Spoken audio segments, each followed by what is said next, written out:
আপোনালোকৰ বাৰু ভেন্দি ভাজি প্ৰিয়নে? আৰু যদি প্ৰিয় আজিৰ এই ৰেচিপিটো আপোনাৰ কাৰণে, কাৰণ বহুতেই ভেন্দি ভাজি কৰে, সেইসকলৰ ভেন্দি কিন্তু একদম টাইট হৈ যায় বা পুৰি যায়। কিন্তু আজি মই আপোনালোকক এটা সৰু টিপছ দেখাম, য'ত নেকি ভেন্দি ভাজিখিনি মানে এনেকুৱা টাইপৰ মানে একদম ধুনীয়া কোমল কৰি গলি যাব। একদম সৰু টিপছ। যদি ভিডিঅ'টো ভাল লাগে তেতিয়াহ'লে লাইক কমেণ্টৰ লগত শ্বেয়াৰ এটা কৰি দিবলৈ নাপাহৰিব। আৰু যদি ছাবস্ক্ৰাইব কৰা নাই এতিয়ালৈকে তেতিয়াহ'লে ছাবস্ক্ৰাইব কৰি কাষত থকা বেল আইকনটি ক্লিক কৰি দিব। তেতিয়াহ'লে নতুন নতুন ৰেচিপিবিলাক আপোনাৰ তাত নটিফিকেশ্যন যাব। এইফালে মই কেৰাহী গৰম হ'বলৈ দি দিলোঁ, আৰু কেৰাহীটো গৰম হোৱাৰ পিছতে যিহেতুকে কেৰাহীটো বহুত বেছি গৰম হৈ গৈছে, সেইকাৰণে মই ইয়াক ল' ফ্লেম কৰি দিলোঁ।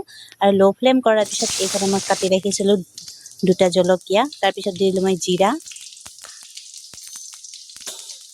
জলকীয়া দুটা আৰু জিৰা দি তাৰপিছত এইফালে মই কাটি ৰখা ভেন্দিখিনি ইয়াতে দি দিম।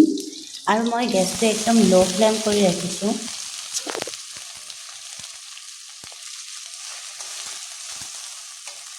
তাৰপিছত মই ভেন্দিখিনি 2-3 ছেকেণ্ডৰ কাৰণে ভাজি কৰিম। আৰু ভাজি কৰি লোৱাৰ পিছত তাৰপিছত মই ইয়াতে দি দিম নিমখখিনি আপোনালোকে অনুমান কৰি দিব। মই যিহেতুকে অলপ ভেন্দি লৈছোঁ, সেইটো কাৰণে অকণমান নিমখ দিছোঁ। তাৰপিছত এইফালে মই দি দিম হালধি, তাৰপিছত মই ইয়াতে দি দিম জিৰাৰ গুড়াখিনি একদম ছাইডত পৰি গৈছে। আৰু এই 3বিধ বস্তু দি মই এইখিনি ভালদৰে লাৰি ল'ম।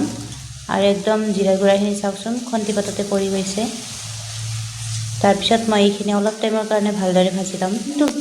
মই কিন্তু গেছটো একদম ল' ফ্লেমত কৰি ৰাখিছোঁ, আৰু ল' ফ্লেম কৰি আপোনালোকে ভাজি থাকিব। পিছে মই পাকঘৰত আহিলে কিন্তু একদম ফুল এনজয় কৰি ৰেচিপি বনাই থাকোঁ, কাৰণ ৰেচিপি মোৰ বহুত বেছি চখৰ হয়। সেইটো কাৰণে মই ৰেচিপি চখত বনাওঁ আৰু এনেকৈ এনজয় কৰি ৰেচিপি তৈয়াৰ কৰোঁ।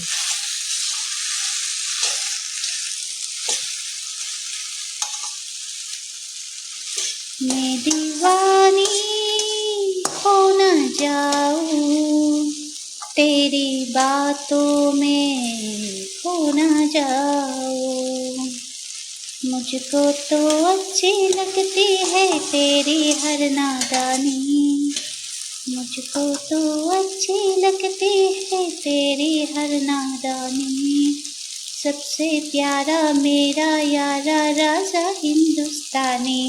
মই পাকঘৰত সোমালে এনি টাইম আস্তে আস্তে গুণগুণাই থাকোঁ, যাতে পাকঘৰৰ পৰা শব্দটো মোৰ বাহিৰলৈকে নাযায়। কাৰণ জানেতো বাহিৰৰ মানুহতকৈ ঘৰৰ মানুহ বেছি ডেঞ্জাৰাছ থাকে। সেইটোৰ কাৰণে মই ৰেচিপি বনাই বহুত বেছি ভাল পাওঁ। ডাইৰেক্ট ক'ব গ'লে মই খায়ো ভাল পাওঁ আৰু মানুহক খুৱায়ো ভাল পাওঁ। পিছত আজিৰ এই ৰেচিপিটো একদম আৰু ভেন্দি ভাজি কৰিলে সদায় মানে গেছটো হাই ফ্লেম কৰি ৰাখিব নালাগে, ল' ফ্লেম কৰি ৰাখিব লাগে। আৰু কেৰাহীটো অতিমাত্ৰা গৰম হোৱালৈকে থাকিব নালাগে। অলপ অলপ গৰম হোৱাৰ পিছতে ভেন্দিখিনি তাত দি দিব লাগে।